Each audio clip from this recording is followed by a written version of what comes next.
आदेश जय श्री भोले सभी को। आशा करता हूँ महादेव रुद्र की कृपा आप सभी पर बनी रहे। दोस्तों, मैंने बहुत से ऐसे साधकों को देखा है जो इतने सालों से, इतने महीनों से, इतने लंबे समय से वो साधना पे साधना करे जा रहे हैं, सिद्धियों पे सिद्धियां करे जा रहे हैं, मंत्र के उच्चारण करते चले जा रहे हैं, मूल मंत्र का उच्चारण करते चले आ रहे हैं, गुरु के बताए हुए मार्ग पर चलते चले आ रहे हैं,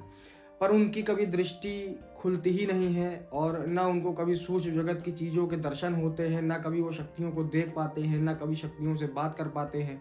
बस वो जब साधना काल में रहते हैं तब उनको छोटे मोटे ऐसे अनुभव हो जाते हैं जिससे उनको लगता है कि हाँ, मेरी सिद्धि मेरे पास आई थी, या मुझे मेरे आसपास होने का एहसास करा रही है, या मेरी जो साधना है वो सही चल रही है। तो सिर्फ इतने अनुभव पे ही उनकी जो एक अध्यात्म दुनिया है वो घूमती रहती है और वो सोचते हैं कि मेरे पास इतनी सिद्धियां हैं, मैंने हज़ारों मंत्रों का जप कर लिया है, मैंने सैकड़ों सिद्धियां धारण कर ली है। पर जो मेन टॉपिक आता है, जो मेन कॉन्सेप्ट आता है कि दिव्य दृष्टि प्राप्त करना अपनी, यानी कि सूक्ष्म जगत की चीज़ों को देखने के लिए अपना त्रिनेत्र जागरण करना, अपना थर्ड आई ओपन करना, तो वो चीज़ उनको पता ही नहीं होती है कि कैसे वो चीज़ एक्टिवेट होगी। क्योंकि कुछ साधक ऐसे गुरुओं के चक्कर में पड़ जाते हैं जिनको अध्यात्म का आ भी नहीं आता है, स्पिरिचुअलिटी का एस नहीं आता है और सिद्धियों का सा नहीं आता है, और वो केवल कंठी माला पहन करके अपना ज्ञान बताते हैं। लोग उनके पास जाते हैं, केवल वो मंत्र सामने वाले को दे देते हैं उठा करके, और लोग उसको जपना चालू कर देते हैं। और जो उसको फलीभूत होना चाहिए, जो उसकी तरक्की के लिए वो चीज़, उसकी मदद के लिए होनी चाहिए वो चीज़, पर इसका उल्टा हो जाता है। उसके घर में अकाल मृत्यु होना चालू हो जाती है, बीमारियां आना चालू हो जाती हैं, धन हानि होना चालू हो जाती है, एक्सीडेंट्स होने लग जाते हैं, और कई तरीके की ऐसी परेशानियां आ जाती हैं, पितृ बिगड़ जाते हैं, कुल देवी देवता रुष्ट हो जाते हैं, और मान के चलिए शरीर में ऐसी ऐसी दिक्कतें पैदा हो जाती हैं कि वो व्यक्ति जीवन भर परेशान रहना शुरू हो जाता है। तो बात यहाँ पे ये आती है कि अगर आप कोई भी साधना कर रहे हो, या कोई भी आप मंत्र अनुष्ठान कर रहे हो, या फिर कोई भी आप ऐसा प्रयोग कर रहे हो जिससे आपको ये तो पता चले कि हाँ, मेरी शक्ति उठी है, मेरी शक्ति वहाँ पे गई है, मेरी शक्ति ने उसके ऊपर असर किया है, या फिर वो जो मैंने अनुष्ठान किया है मैंने अपनी शक्ति के माध्यम से पूछा है, तो वो शक्ति से मुझे दर्शन हुए, मुझे पता चला कि हाँ, ये अनुष्ठान का इतने प्रतिशत आपको रिजल्ट मिल जाएगा। जैसा कि आपने संकल्प लिया होगा कि मैं फला व्यक्ति के ऊपर ये प्रयोग कर रहा हूँ, या मैं ये फला अनुष्ठान कर रहा हूँ, तो मुझे ये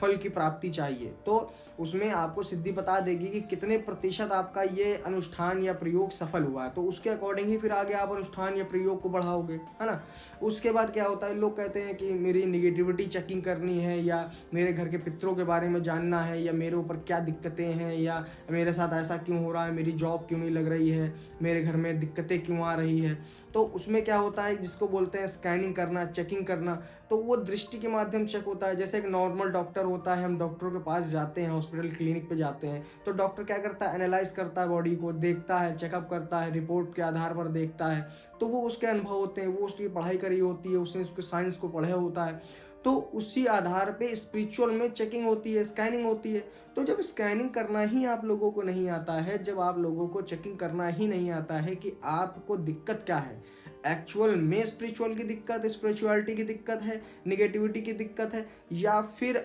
आपको मेडिकल दिक्कत है और आप भ्रमित हो रहे हो, और जो आप डॉक्टर को, जिस डॉक्टर के पास इलाज करा रहे हो, वो डॉक्टर इलाज आपका कर नहीं पा रहा है, जिसकी वजह से आपको ये लग रहा है कि यार डॉक्टर के पास तो मैंने बहुत दिखा लिया है, उसके बाद भी मुझे आराम नहीं मिल रहा है। समझ रहे हो। तो कई तरीके से इसकी मान के लिए पॉसिबिलिटीज होती हैं।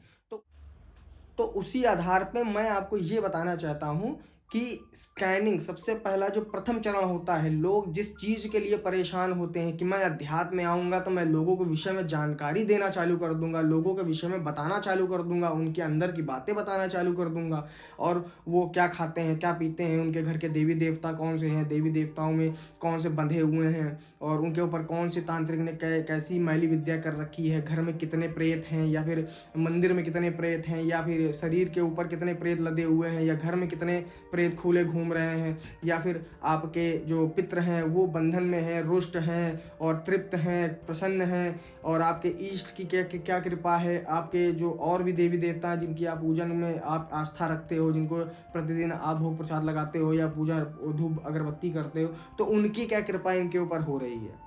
तो वो सारी चीज़ें आपको धीरे धीरे धीरे धीरे दृष्टि के माध्यम से पता चलनी चालू हो जाएगी।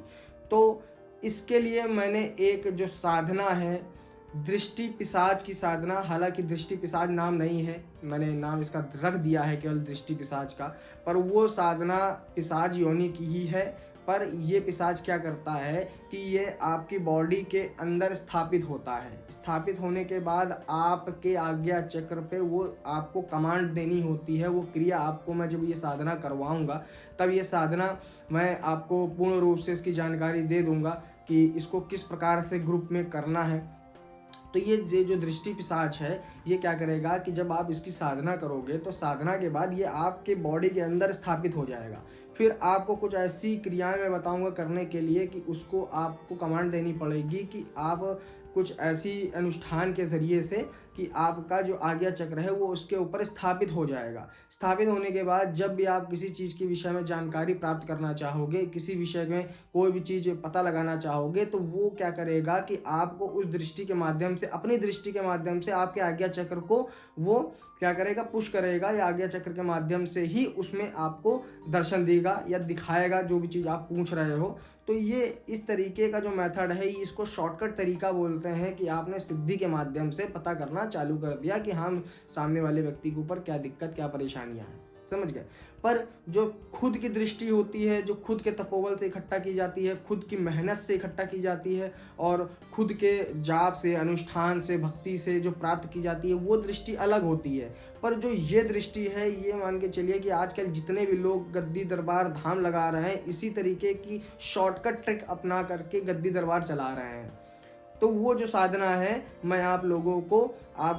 ग्रुप में के माध्यम से मैं करने जा रहा हूँ। तो जिन जिन लोगों को ये साधना करनी हो तो ये साधना आप ग्रुप में ज्वाइन होकर के कर सकते हैं और इस साधना का फल प्राप्त कर सकते हैं। दोस्तों, ये सात्विक साधना रहेगी, घर पर रह करके करने वाली साधना रहेगी। इसमें कुछ नॉर्मल ही भोग लगेंगे और जो मंत्र है वो थोड़ा शावर मंत्र है। तो आप ये समझ ही गए होंगे कि शावर मंत्र है तो थोड़ा सा बड़ा होगा, और बड़ा होने के बाद फिर इसमें आपको जब किस प्रकार से करना होगा वो सारी चीज़ें आपको मैं ग्रुप के माध्यम से बताऊँगा। तो जिन जिन इच्छुक साधकों को ये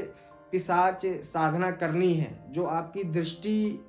के अलावा भी बहुत से काम करता है, षटकर्म करने की ये क्षमता रखता है, अगर इसको आप पूर्ण सिद्धि कर लेते हो। हालांकि जिस चीज़ के लिए ये आप इसका साधना या सिद्धि, इसका अनुष्ठान करोगे तो वो सिर्फ उसी कार्य को ही करने के लिए आपके पास आएगा। समझ गए। तो इसके लिए आप ग्रुप में ऐड हो सकते हो। ऐड होने के बाद इस साधना का लाभ ले सकते हो। ठीक है। तो नीचे दिए हुए नंबर पे आप लोग संपर्क कर सकते हैं और उसके बाद आप इस साधना को कर सकते हैं। तब तक के लिए जय श्री बोले आदेश। स्वस्थ रहिए, मस्त रहिए।